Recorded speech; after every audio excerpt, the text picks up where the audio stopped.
Good evening, guys. How's it going? Decided to put together a message on Noah's Ark this week. So, last week I met Brother Ryan for the first time. Really good man. Had a really good conversation with the guy, and he invited me to go with him and Jeremiah up to the Ark Encounter in Kentucky.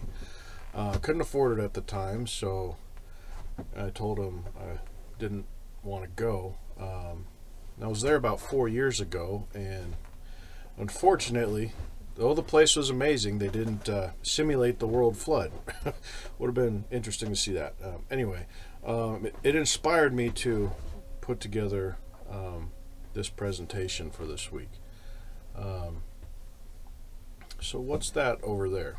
We'll talk about that a little later. First off, you see a lot of people mocking the story because of images like this. Yes, several times in the Bible, the word unicorn is mentioned. The word unicorn comes from the Latin word unicornus, meaning having one horn. This Latin term was borrowed from the English around the early 13th century from Old French, and itself is a translation from the Greek word monokeros, if I said that right, meaning one horn. There's your unicorn. Yes, they were on the ark, but not as the mythical character that we see them as today.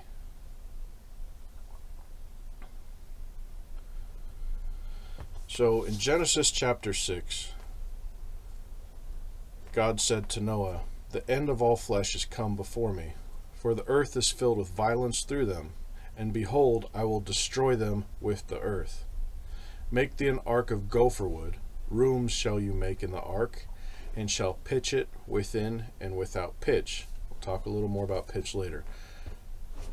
"And this is the fashion which thou shalt make it of. The length of the ark shall be 300 cubits, the breadth of it 50 cubits, and the height 30 cubits.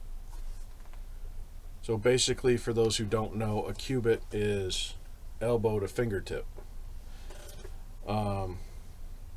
Let's look at some facts about the ark. Taking those dimensions into consideration, some estimate that the ark would displace about 44 million pounds of water. That is not including the cargo. That is one very big ship.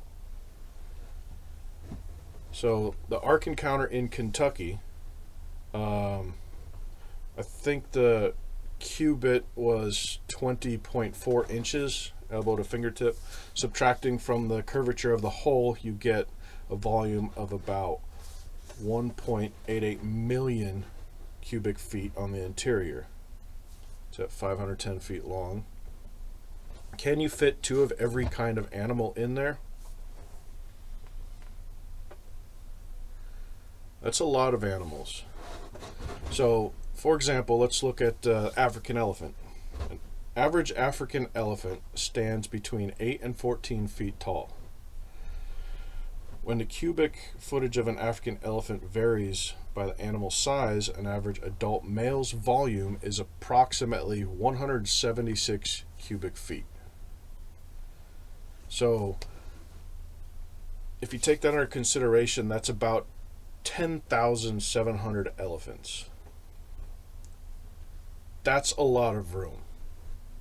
And being as the African elephant is the largest mammal on the planet, of course, Noah wouldn't need to take whales and fish and stuff like that. And there's a pretty good chance that they would use baby elephants. So yes, there's plenty of room for every kind of animal in there. How many different kinds of animals are there?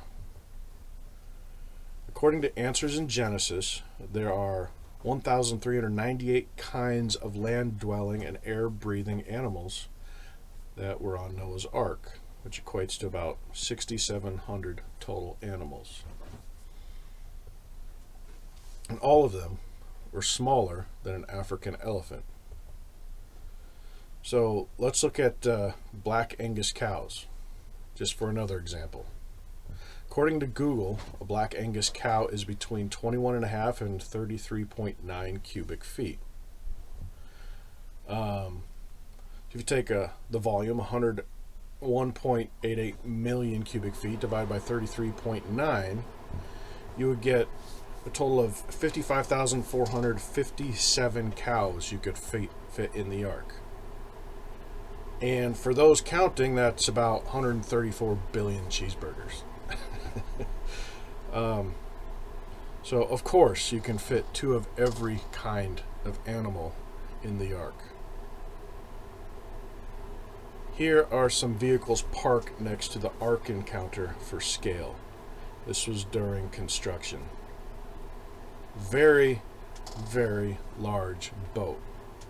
If you haven't gotten the chance to go out there, it's worth taking the trip and looking at the thing just by the sheer size.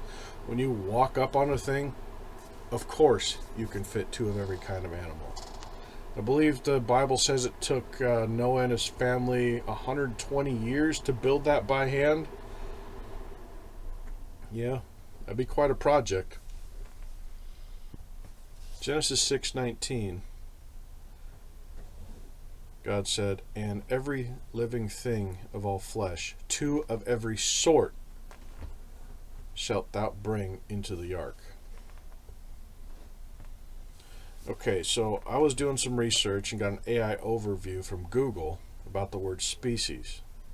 The English word species was first used in the Middle English period, with the earliest known use occurring before 1398. It was a borrowing from the Latin word species, which meant a particular sort or kind. Here's a more detailed breakdown of the word's history. Latin origin: the word comes from the Latin species, originally referring to a sight, look, view, but also meaning a particular sort, kind, or type. God said he would preserve his word, not the English language. I've heard people argue that termites would chew the ark to pieces or chew holes in the ark and make it sink. Well, Genesis 7:15 says, "And they went in unto Noah into the ark, 2 and 2 of all flesh, wherein the breath of life." Wherein is the breath of life? Basically saying any nostril breathing creature went in there. Insects breathe through their skin, so no, they did not go into the ark. If you see a flood or you see a lake drained, you go out there, you'll see in the mud bugs by the bazillions. I've seen strange things on little islands. You see ants all over the place, for example. How did they get out there onto the island? Apparently they, connect together and form a little raft and can actually move across the water. It's quite an interesting thing. Let's look at something pretty cool here. Back in Genesis 6, let's look into the dimensions again. It says, "The length of the ark shall be 300 by 50 by 30 cubits." Genesis 8 says, "And the waters returned from the earth continually, and after the end of the 150 days the waters were abated. And the ark rested in the 7th month, on the 17th day of the month, upon the mountains of Ararat," plural. Anybody have any idea what this is? Absolutely beautiful. I'd love to go hiking and camping there sometime. But these are the mountains of Ararat. Where are they? Right there in eastern Turkey. I think about 20 miles off of the Russian border are the mountains of Ararat. So in 1959, a pilot on an aerial survey mission took this photo, which are later published in Life magazine.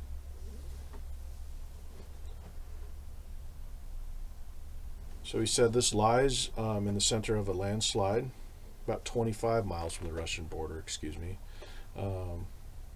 Turkish aerial survey from about 10,000 feet in 1960 September. If you can't see it, there's a little circle around it. Is this Noah's Ark? Saw a boat-shaped object. Here's some images from Google Earth of Mount Ararat, the greater Mount Ararat. And down here off the slope, in a mudslide, is where that boat-shaped object was. Let's get a closer look.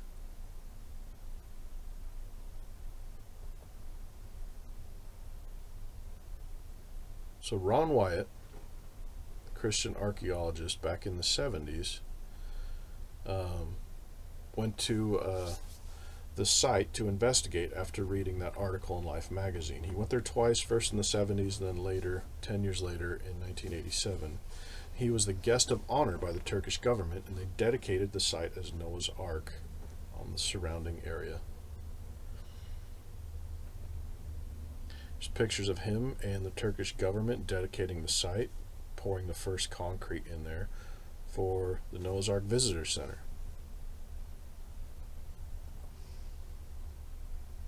Here's a picture of the Visitor Center on the right and the preserved Ark on the left. I'm actually very thankful for political instability, because if it wasn't for that, I'd imagine atheists would probably go and destroy this site and say, look, there's no proof of God at all. Let's go into a little further detail. So an Egyptian cubit is about 20.6 to 20.8 inches long. Ron Wyatt measured the boat-shaped object to be 515 foot long. So 515 feet divided by 12 gives you 6180 inches. You take that many inches and divide it by 20.6, 1 cubit, you get exactly 300.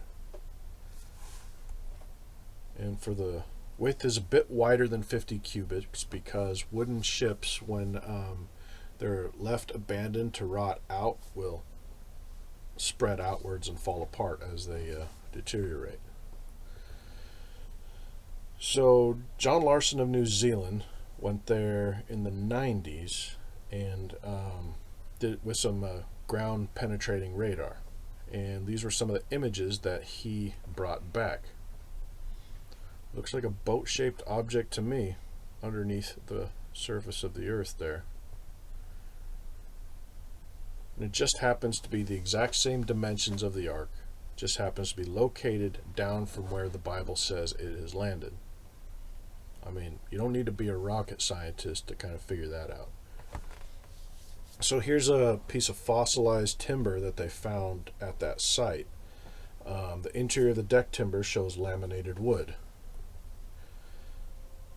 If you look at the left side, you'll see that the pitch is oozing out.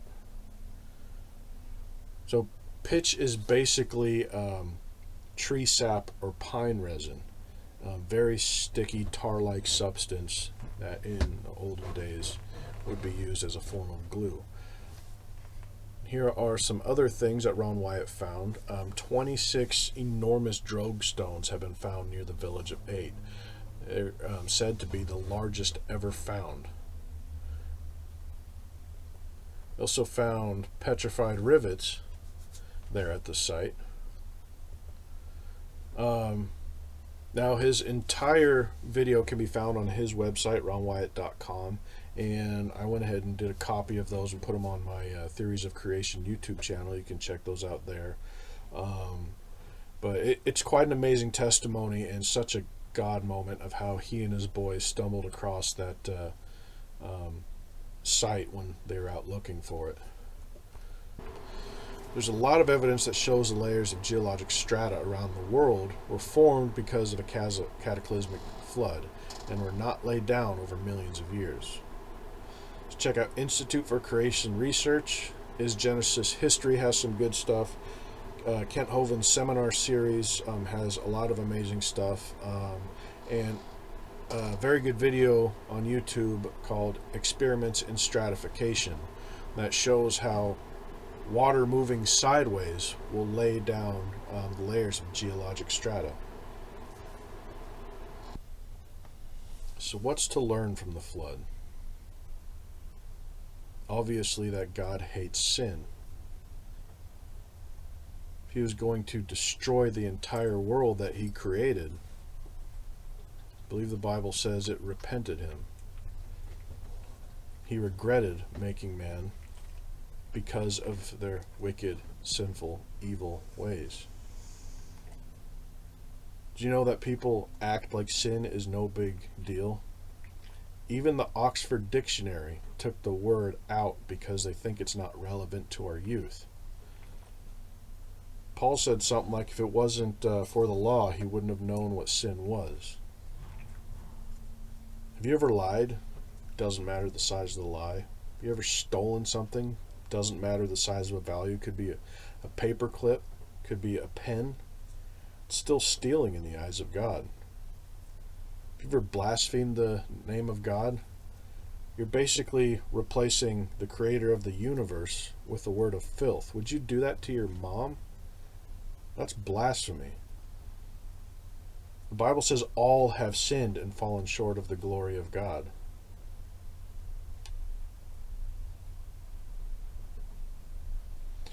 So he could get all the glory, he sent his son, Jesus Christ.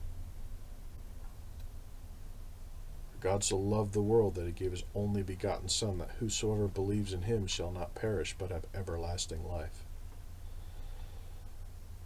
The Bible's real, folks. There's Noah's Ark sitting there right where the Bible says it is, for everybody to come and visit. I'd make sure it's safe in that political area if you go out there and visit, but someday I would really love to go and see it. Hey, God bless you, my friends. Have a wonderful week. Take care.